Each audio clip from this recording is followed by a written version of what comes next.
John here from Great Lakes Country.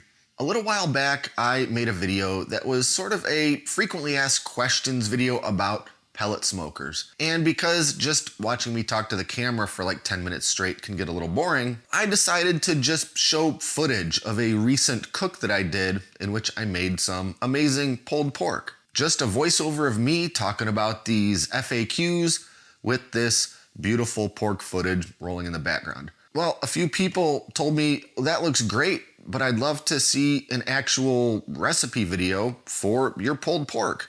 So that's what this is. This will be basically all the same footage that I used for that other video, but I'm going to describe exactly what I'm doing and how I'm making my favorite pulled pork.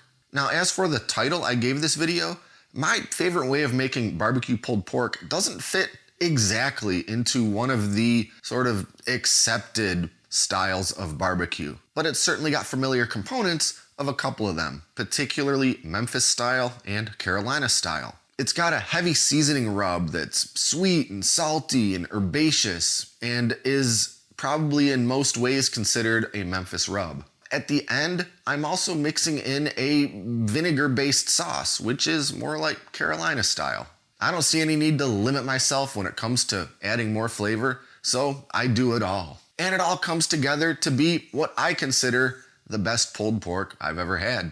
So anyway, enough of this long intro. Let's get right into it and show how I make this amazing barbecue pulled pork. Here are the pork shoulders I'm going to be using today.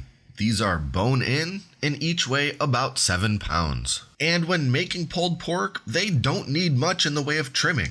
I'll look for any loose, dangly bits that might get overly cooked in the smoker and trim those off. But that's about it. The next step is to get them seasoned up with my spice rub.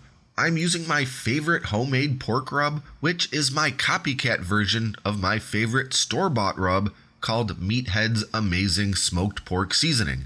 I actually posted a video on this channel at the same time as this video in which I show exactly how to make this incredible pork rub for yourself. So be sure to check that out if you want to make this exact recipe. Anyway, I'll go on pretty heavy with the seasoning, making sure to cover all sides and surfaces. I'll pretty much put on as much of this seasoning as will stick to those pork shoulders. Next, it's time to fire up the smoker. Now, I'll mention that ordinarily I use my offset smoker to make pulled pork, but I originally shot this footage as part of a pellet grill video for the new Z-Grill smoker I've been trying out. But the temperature and technique are exactly the same with either the offset or the pellet smoker. Just one obviously involves managing a fire with wood splits, and the other one involves dumping in some pellets and walking away for a few hours. For this cook today, I'm using the pellet grill with some nice cherry wood pellets. I'll get the smoker heated up to 300 degrees Fahrenheit, and I did also add a smoke tube into my cook chamber just to introduce some more smokiness to the cook, since pellet grills tend to produce less smoke and less smoke flavor than an offset. This smoke tube is just a mesh metal tube that I fill with some pellets, light it up, and let it burn for a minute. Then blow out the flame and let those pellets smolder. A tube this size will get me 3 to 4 hours of smoke. Then in go those shoulders. I'll stick a thermometer probe into each one, as always, so I can keep an eye on the internal temperature during this lengthy cook. Now it's just a matter of letting the smoker do its thing for the next few hours. I want to let that pork cook until the internal temperature reaches 170 degrees, which in this case took about 5 hours. Once I've hit that 170 degrees internal, the exterior of those shoulders are looking beautiful, and it's time to wrap. Or more specifically, the old aluminum foil half wrap. I prefer this method because it lets the top continue developing a wonderful crust, while letting the bottom essentially braise in its own juices and fat. Then they're going back into the smoker for another couple hours until the internal temp hits 205 degrees. Some people go 200 or 203, but 205 will basically guarantee that my pork is absolutely fall apart tender. In the meantime, let's make our vinegar sauce. This sauce is very simple and very delicious when mixed into the pulled pork. I'm mostly eyeballing this here, but I'll guesstimate how much of each ingredient I used. First, about 1 1/4 cups of apple cider vinegar. Then, 2 of these little cans of 100% pineapple juice. A squirt of some Sweet Baby Ray's barbecue sauce, or similar. Let's call that 3 tablespoons. Finally, a splash of beer. I'm using about a quarter of a cup. This is Sam Adams Boston Lager because that's what I had on hand.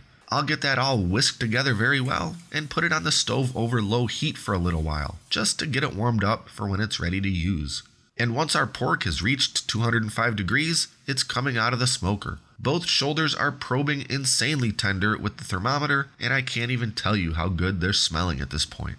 But before doing anything else, we need to let the pork rest for a while. So I'll wrap them up in some more aluminum foil, or in this particular case, I've got the shoulders set in a large hotel pan, and I'll just tightly cover the entire pan in foil. I'll let it all rest for about 45 minutes. Now it's finally time to start pulling that pulled pork. So I'll get them shoulders out of the foil, along with all the juices and whatnot that have collected at the bottom of that foil. Then pull out the bone that's in each one, which comes out with practically zero effort. Then I'll just get to shredding. I'll pull, squish, and shred all of that amazing pork until I'm left with a great big pile of juicy, fatty, barky pulled pork. And yes, this pork is very delicious just like this, but I'm making the most delicious pulled pork ever, so we have to do just a couple more things. First, I'm going on with a little more seasoning rub. This here is actually the Meathead's pork rub I was talking about earlier. I grabbed it for this step because it's already in a convenient shaker bottle, but by all means, use that copycat version I show in that other video I made. Finally, a splash of some of that vinegar sauce into the meat. Get it all mixed in and give it a sampling. The amount of vinegar sauce and extra rub that you add is a matter of personal taste. I don't have an exact amount to tell you. Just add some, mix it in, and give it a taste. Once you audibly say, wow, it's ready. Now it's finally time to make the perfect pulled pork sandwich, or just stand over your tray of meat like a gargoyle and eat fistfuls directly from it. So there you have it. I've never been really a barbecue purist, probably because I'm not from a place that is very proud of their particular style of barbecue. But again, I feel that that just gives me a sort of freedom to explore all the different facets of barbecue and bring the different components together in a way that makes for some delicious food. And I'll mention that in this video, I was making a big double batch of pulled pork for a large family gathering for which I was doing the cooking. But you can absolutely just cut this all in half, and all of the technique and recipe and everything else are otherwise the same. And if you like the looks of this pulled pork and you want to make some for yourself, I'll put a link in the video description below for the full written out recipe. And definitely check out that other seasoning rub video that I mentioned, and I'll put a link in that video to my exact recipe for that seasoning rub. In the meantime, be sure to like and subscribe and stay up to date with all our latest stuff, including future smoking and barbecue videos. Thanks for watching, and until next time, I'm John, and this is Great Lakes Country.